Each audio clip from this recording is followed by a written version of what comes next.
بھائیوں کے، بہنوں کے، میرے پاس ملنے کے لیے میرے جو شاگرد آتے ان کے، یہ اکثر جب جیل کی دیوار پر آ کر کھڑے ہوتے، ان کی آنکھیں لال، یہ آنسو بہاتے 15 منٹ ملاقات کر کے چلے جاتے. آپ کو کیا اندازہ ہے اندر کے حالات ایک دن 1 سال کے برابر لگنے لگتا ہے.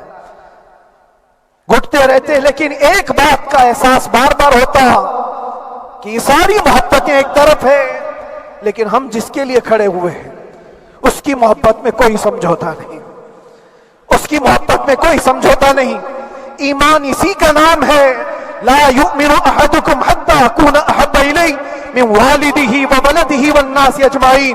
تم میں سے اس وقت تک کوئی پورا مومن نہیں ہو سکتا جب تک کہ اپنی اولاد، اپنے مال دولت، اپنے ماں باپ، سب سے زیادہ اپنے رسول سے محبت نہ کرے.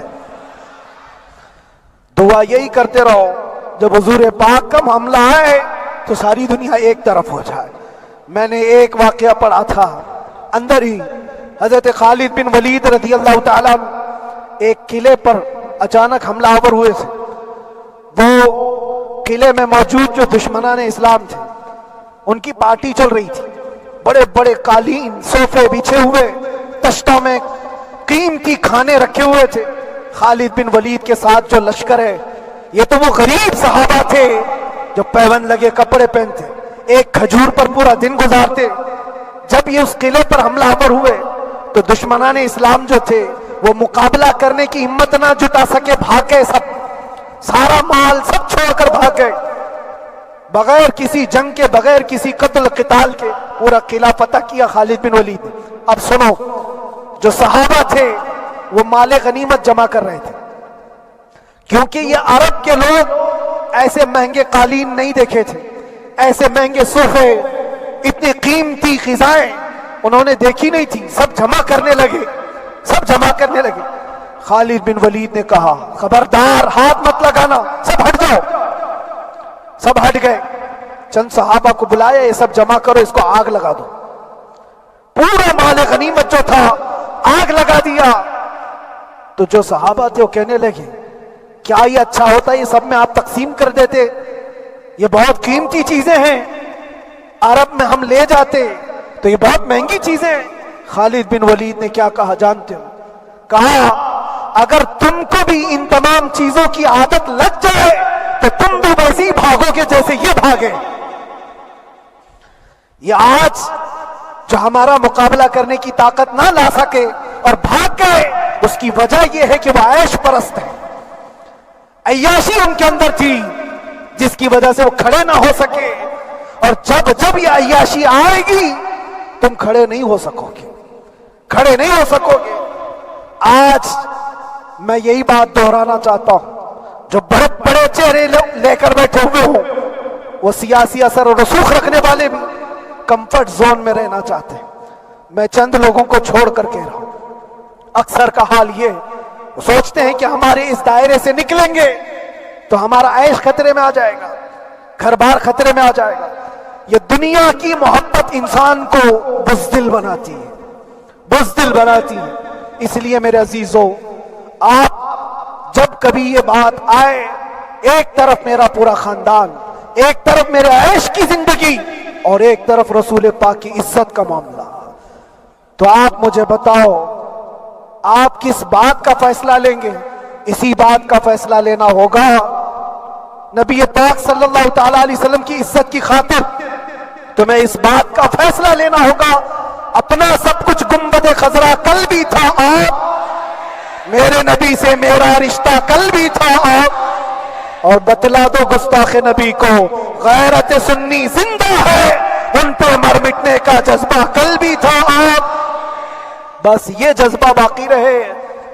ہم کسی کو لڑنے کے لیے، مرنے کے لیے، مارنے کے لیے میدانوں میں اتارنے کی بات نہیں کرتے. میں اکثر اپنی تقریروں میں کہا کرتا ہوں، یا آپ سے پہلے بھی کیا، اگرچہ میری تقریروں کو ڈائیورٹ کیا جاتا ہے، آج بھی بہت لوگ ہوں گے، بلکہ آج مدن پورہ کا یہ پہلا جمعہ ہے. مجھے اندازہ ہے پورا ہندوستان نہیں، باہر بھی سب کی نظریں اس پار ہیں کہ آنے کے بعد یہ کیا بولتا ہے، آنے کے بعد یہ کیا بولتا ہے. سب اسی انتظار میں ہیں. میں سب کو ایک ہی میسج دوں گا، آنے کے بعد وہی بولے گا جو پہلے بولتا تھا.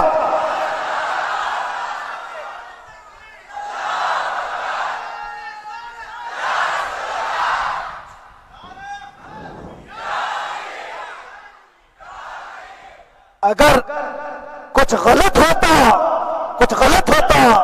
تو ہمارے اس ملک عزیز ہندوستان کی سب سے اعلیٰ عدالت یہ نہیں کہتی کہ ان کے اسپیچ میں کوئی ہیٹ مسئلہ نہیں ہے. وہ ہمیں اندازہ ہے میرے عزیزوں. ہاں جہاں غلطی ہوگی ہم بھرے اعلان کے ساتھ کہیں گے کہ ہم سے یہ غلطی ہو گئی, ہم سے یہ خطا ہو گئی, زبان پھسل گئی. لیکن جو چیز نہیں ہے تو اگر تم زبردستی اس کو کہو گے تو یہ ہم نہیں مانتے. ہاں بس اتنی دعا میرے حق میں کریں کہ جتنی بھی زندگی باقی ہے اللہ تبارک و تعالی حضور پاک کی محبت اور ان کی عظمت کی حفاظت کے لیے جیتے مرنے کی توفیق عطا فرمائے. ہمارا کام صرف اتنا رہ گیا, جو میسج دینا تھا وہ ہم نے دے دیا.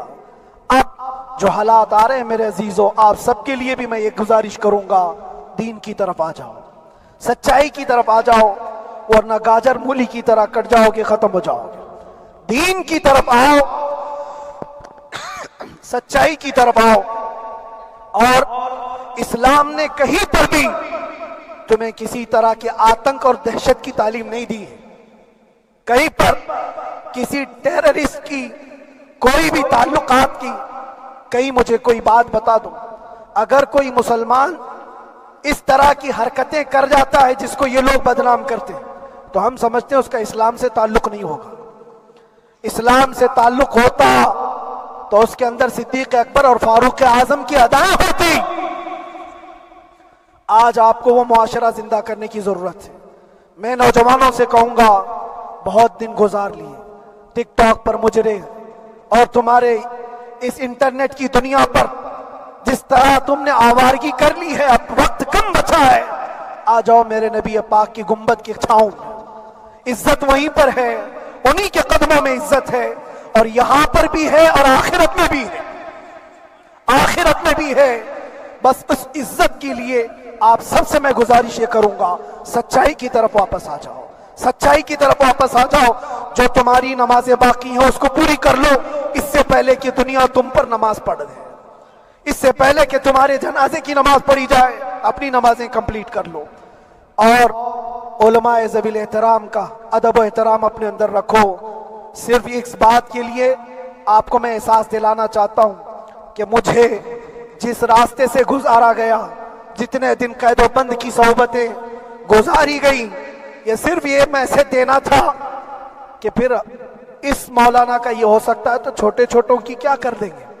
ایسا اگرچہ آ جائے موقع تب بھی گھبرانے کی ضرورت تھی.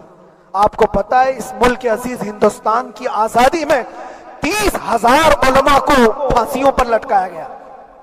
انگریزوں نے 30,000 علماء کو کشمیر سے لے کر دلی تک ہر درخت پر ایک عالم کی لاش لٹکتی تھی. انہوں نے قربانیاں دی ہیں, قربانیاں بزرگان دین کے علماء ذوی احترام کی ہوئی ہیں. یہ اور بات ہے کہ اس جنریشن نے آج ہم کو دیکھا تو ان کو بہت بڑا لگتا ہے. یہ کوئی بہت بڑی بات نہیں تھی, بہت بڑی بات نہیں تھی. اس پروسیس سے بہت سارے علماء کو گزارا گیا ہے. سرکار مجاہد ملت رحمت اللہ تعالی علیہ ایمرجنسی کے زمانے میں 18 مہینے تک قید میں گزارے. 18 مہینے تک ایمرجنسی, وہ بھی ڈکٹیٹر کا زمانہ تھا. اس زمانے میں بھی آپ اندر رہے, لیکن باہر آنے کے بعد نہ آپ کے مشن میں کوئی کمی آئی, نہ آپ کی زبان میں کوئی لکنت آئی. اللہ حوالے جو ہے وہ اللہ کی رضا کی طرف اور رسول پاک کی رضا کی طرف ہوتے ہیں. ہم سب بھی اس مشن کو آج یہاں سے زندہ کرتے ہیں. جہاں سے ہم چھوڑے تھے وہیں سے آگے بڑھتے, جہاں سے ہم چھوڑے تھے وہیں سے ہم آگے بڑھتے ہیں. کسی کو اگر کچھ برا لگتا ہے تو وہ اس کے سمجھ کا قصور ہے, اس کے فہم کا قصور ہے. ہم نے کسی کو ٹارگٹ کر کے کبھی کہا نہیں, بلکہ یہ تو کامن بات ہے, ایک تو کامن کہی جانے والی بات ہے. فخر سے اگر کوئی آدمی اپنے گھر میں کہے, کیا بات ہے مولانا آج صبح سے تمہارے گھر میں کچھ ہلچل نہیں ہے, کچھ ہلچل نہیں ہے, ہو سکتا ہے تمہارے گھر میں کوئی نہ ہو,